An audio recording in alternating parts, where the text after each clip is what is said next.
un article de Lordon, comment déconfiner, enfin, sur le monde diplomatique, je crois. Dès le chapeau, dès les premières lignes, euh, il faut déjà aller voir dans le dictionnaire pour savoir de quoi on parle, quelles sont les personnes citées, certains mots dont il faut aller chercher le sens. Et puis, à côté de ça, en même temps, à peu près en même temps, je vois des gens entassés dans le métro avec des masques. Évidemment, la distance dite sociale, c'est ça, socialisante, sociétale, hein, bon, tout ça c'est de la connerie. Dans le métro, évidemment, ils sont entassés les uns contre les autres. On voit les Champs-Élysées. Et, on a retrouvé les champs, on les a retrouvés, hein, avec plein de bagnoles, évidemment, voilà.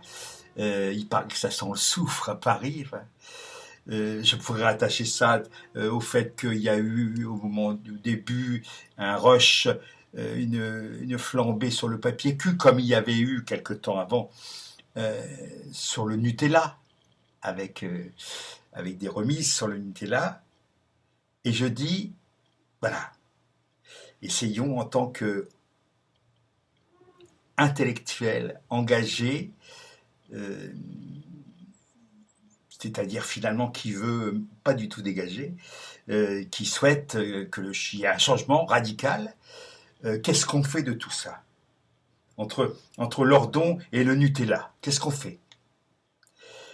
On fait quoi? Et comment surtout on peut essayer d'appréhender, non pas avec des mots, avec des slogans, parce que ça sert à rien. En plus, ils ont été dits déjà, les slogans, hein. L'émancipation des travailleurs sera l'œuvre des travailleurs eux-mêmes. Enfin, ça a été fait. Donc, ça sert à rien de rabâcher. On n'avance pas. Comment, comment se confronter à cette complexité-là, que je résume de façon simpliste, l'ordon et le Nutella. Comment, comment affronter cela sans avoir des idées toutes faites, des slogans, des réflexes crétins. Je parle sur Concorde, je commence à parler de 68, par référence évidemment au mouvement actuel. Tout de suite, un mec me dit ah oui, les étudiants sionistes de Nanterre. Bon, enfin, s'il y avait quelque chose dont on se foutait à ce moment-là, c'est bien de ça.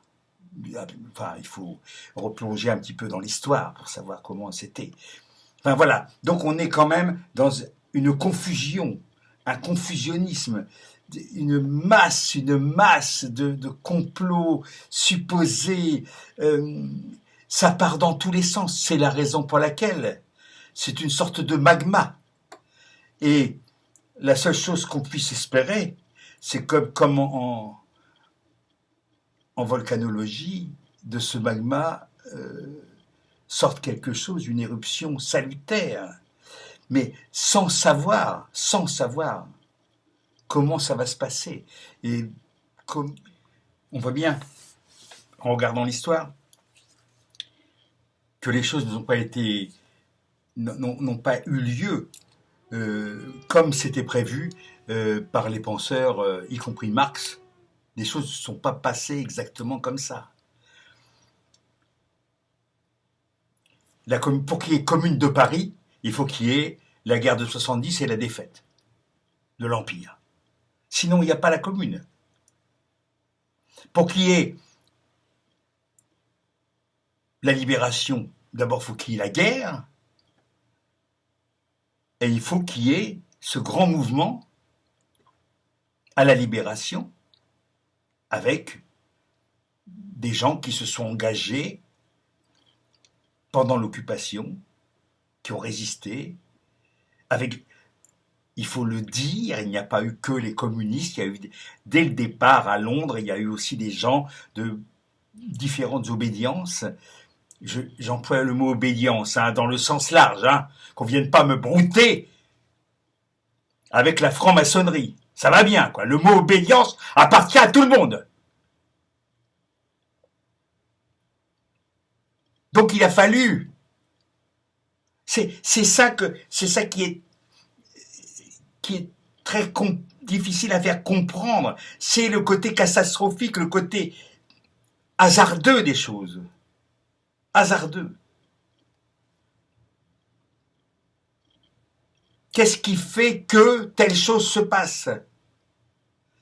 Il n'y a pas, ce n'est pas forcément écrit dans les bouquins avec des formules, avec des analyses très pointues. Marx a fait un très bon boulot. Freud aussi. Simplement, quand on met une grille de lecture, regardez, je mets une grille de lecture là. Je mets une grille de lecture. C'est-à-dire que je rends cette image, allez, apparemment plus ordonnée. En réalité, elle n'est pas du tout. Ma grille de lecture que je symbolise exprès, elle cache. Elle pense dévoiler ma grille de lecture. Mais elle cache. Elle ne fait que ça d'ailleurs. Derrière les barreaux de la grille, c'est là qu'il y a plein de choses qu'on ne voit pas. Parce qu'il y a des barreaux. Parce que la grille camoufle au lieu de mettre en lumière. Qu'est-ce qu'on fait pour rendre les choses plus claires? Ben on les éclaire. On les éclaire. D'accord? Voilà. On les éclaire. Moyennant quoi elles peuvent devenir complètement pas possibles à regarder. Parce qu'elles sont surexposées. C'est ce que font les gens qui ont ils mettent un faisceau sur une chose. Je reviens au monsieur qui m'a parlé des étudiants sionistes à Nanterre en 1968. Je dis c'est faux. C'est pas parce qu'il y avait un ou deux ou trois Cohn-Bendit que il y avait un complot sioniste pour venger Israël et lutter contre les Américains et je ne sais quoi. Là, on est dans le délire. On met une lumière qui est d'ailleurs fausse sur un sujet, sur un élément. Non. En mai 68, il y a eu plein de paramètres qui ont joué. Effectivement, une chose complètement pas probable, des étudiants qui veulent aller dans le dortoir des filles, enfin voir les filles. Ces étudiants sont politisés, certains, mais pas tous. Pas tous. Les gens qui se mettent en grève après, lorsque finalement la grève étudiante, le mouvement étudiant est relayé par le mouvement ouvrier, il y a plein de motivations. Il y a une motivation, qu'on va dire, globale, c'est 10 ans, ça suffit. 10 ans de gaullisme, ça suffit. Voilà. En gros, ça pourrait se résumer. Mais il faut pas résumer. Parce que il y a d'autres choses qui sont arrivées. Il y avait aussi ce qui se passait en Europe, chez les Italiens, les Allemands, la bande Bavière, il y avait etc. Il y avait les hippies, il y avait le mouvement des droits civiques avant, aux États-Unis. Il y avait il y avait des tas de mouvements qui n'allaient pas forcément dans le même sens. Le printemps de Prague et mai 68, c'est pas tout à fait pareil. Eux, ils veulent plus du communisme à la soviétique, et chez certains d'entre nous, il y en a qui veulent aller encore vers ça, vers le soviétisme. Tout ça est tout à fait contradictoire, comme maintenant. Pourquoi est-ce que finalement, à ce moment-là, la mayonnaise prend? C'est là le mystère. C'est là le mystère.